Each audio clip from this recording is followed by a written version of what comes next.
However, we can just use the SPUs to decrypt the code.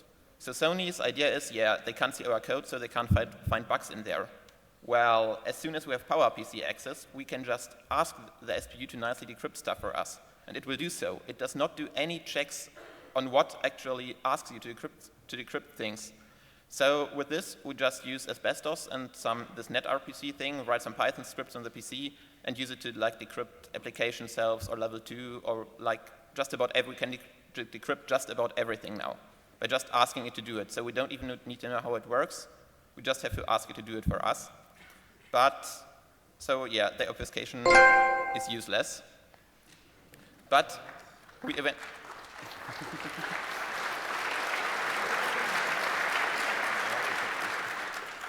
but we still want keys. But let's first take a look at our table again, what we did now. So we have the security code processor there. It's pointless. So and let's go one step back to the chain of trust I showed at the beginning. So here we have it again, and I'm not going to explain and on the left, you just see what is run in chronological order, and on the right, you see the usage. And there are two things there which they can't update. It's bootloader and medloader. So bootloader is the very first thing that runs, and it's just the very first thing that runs. And metaloader is used to load isolated SPU binaries. So they can't update that because it's encrypted with a console-specific key. And yeah, the rest they can update all the other things. And they don't want us to downgrade. So they added some revocation. You get the revocation list, they are stored on the NOR or NAND flash as well, and the loaders verify if you try to load some binary, is this on a revocation list, and if it is, it will just refuse to boot. So the stuff at the top, it cannot be revoked because the previous loaders do not support any kind of revocation lists, so Sony did something else there. So first, it reads bootloader, LV0 medloader, LV1 loader, and LV1 from the NAND, or from the NOR on your PS3s, and just runs them. And then once LV1 runs, it loads all that stuff again to verify it. So you can just remove the NOR, plug in a mod chip in there, so when it's read first, you supply your downgraded version. Then when the PS3 reads it for the second time, you supply the real version it's supposed to run, and it will just run because it thinks yeah, I am running the current version, so I can just continue to boot. And this allows us to downgrade everything, because we can just downgrade the revocation list as well, so the revocation is useless. It's just some kind of specification thing. There's no revocation there. So as soon as we break one loader, we break it forever. We can forever own all PS3s out there. So we need to do that. So here we have the local storage again. It's an isolated mode, so you can't access the red stuff. Only the SPU itself can do that. But you can access the green stuff, and you need to supply a revocation list. So this list is, of course, signed and encrypted, so they have to copy it to the protected part, because they don't want you, if they would decrypt it in place and check the signature in place, you could just wait for it to do that, and then at the right time write some PowerPC code to modify it. So they really have to copy it. And here's how they do that.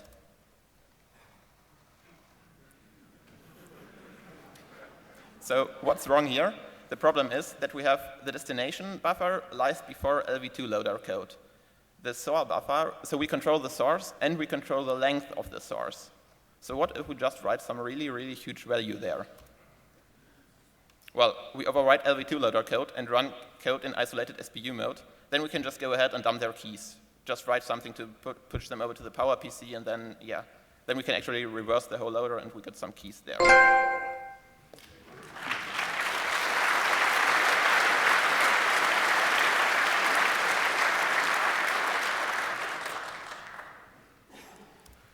So what are the implications of this? So it's only a bug in one isolated loader. However, if we put such a modified revocation list onto the NOR flash, the hypervisor will just load it. It does not care about the size, and that code actually works, and it will just supply a really huge revocation list to LV2 loader. Then we patch LV2 loader to ignore signatures, and well, we get our code running at boot time without any kind of dongles or stuff. And this breaks the chain of trust pretty early.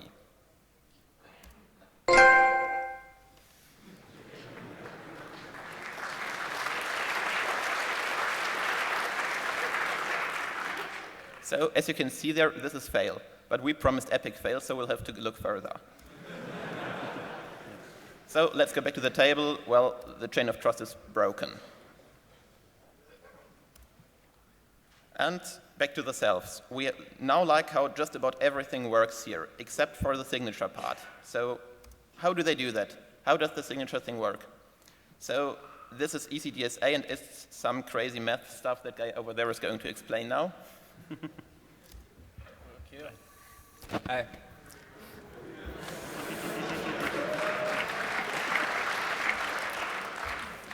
Okay, so the thing we're trying to do is figure out the private key they use to put signature on all the files. You normally cannot do that, of course. That's why it's a good crypto system. In ECDSA, there's a lot of parameters that are public, that P, A, B, G, N, Q, E, R, S, whatever. But there are two things that are private in a single signature. That's K, the private key, which we want to have, and it's M, which is supposed to be a random number. Okay, next slide. Okay, so how does someone who signs something calculate the numbers R and S, which are the signature? Well, R is done by scalar multiplication of base point of the elliptic curve, blah, blah, blah, difficult stuff. It's the difficult problem that's the base of the security of all elliptic curve crypto. But S is just calculated as normal numbers. Well, so that first equation we cannot solve. No one in the world can solve it, so let's just ignore it.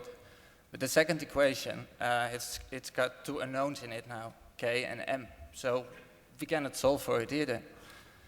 But M is supposed to be a random number. And for some reason, Sony uses the same random number all the time.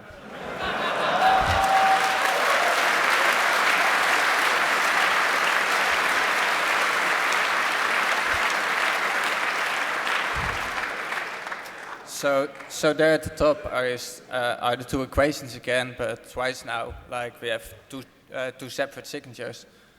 We're going to ignore that top one again because it's difficult, right? But now at the equation for S1 and S2, we still have only two unknowns because it's the same M.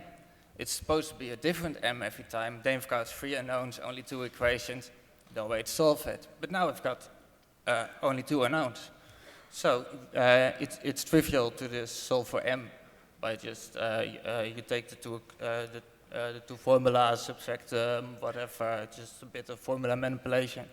And then you solve M, and then you've got M, and you just fill it in, and then you solve for K. So we've got a private key without even having to know most of the curve parameters and anything.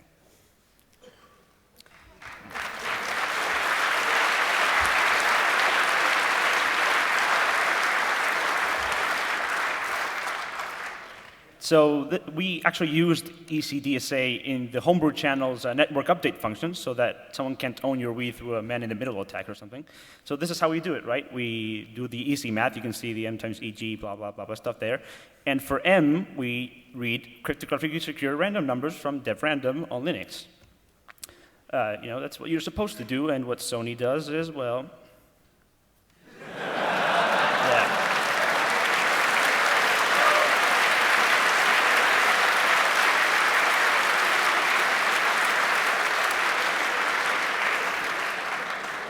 and of course, as Sekar explained, if you use the same M, you can calculate K once you have two signatures. And if you have K, well, that's a private key. And with a private key, you can sign things.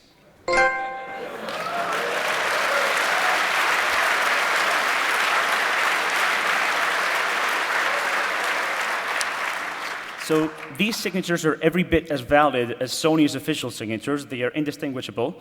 And we can get keys for LV2, we can get keys for LV1, we can get keys for revocation lists, we can get keys for hypervisor configuration files, which is interesting, and for packages and a whole bunch of stuff. So we actually don't have keys for level 1 because we can't run that loaded because it does weird hardware stuff, so we still have to figure that out. Yeah, sorry. So in fact, you can get the keys if you have the plain text for all the loaders, but right now Sony's security for the few loaders that haven't been dumped yet hinges on just the AES stuff that we don't have and the per console key, but everything that you need to get these keys is inside a PS3, you just have to get to it.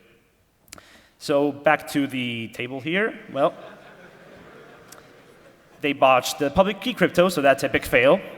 And we're left with user kernel mode and on-die boot ROM, which are not exactly high-tech security features. So pretty much botched the entire thing.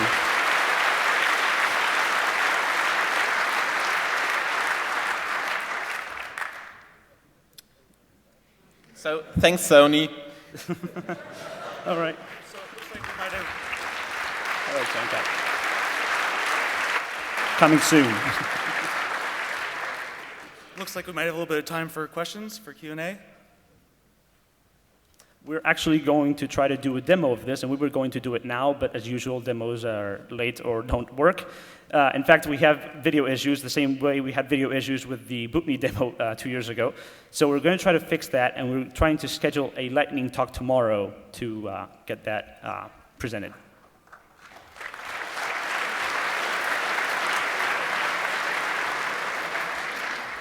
So if you have any questions, we have 2 microphones on the left and on the right.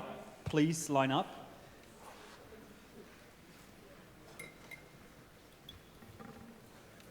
And if you're afraid of asking questions in public, the people are down at the Hack Center.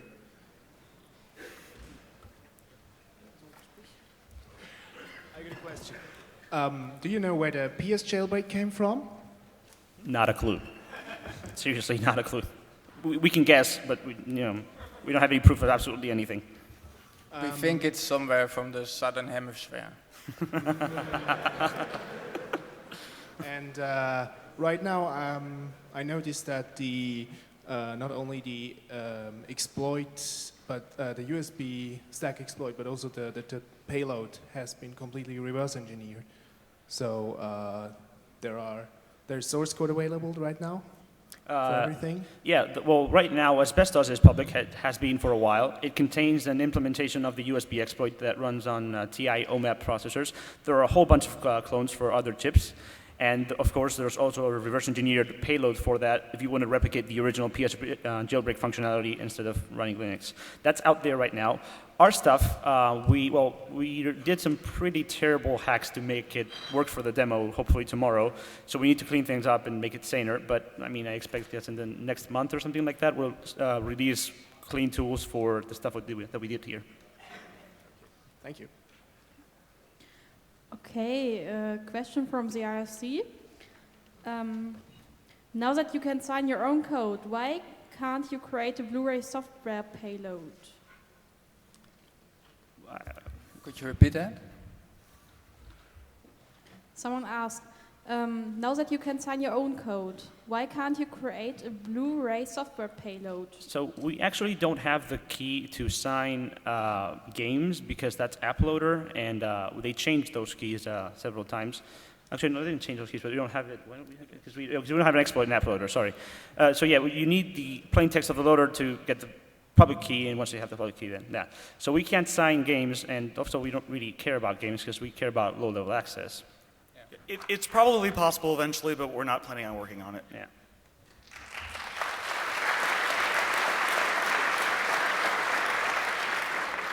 So any more questions? No? So if you leave the room, please go to the right, pick all the trash which is around you, and everything that's valuable, please put to the lost and found. Thank you.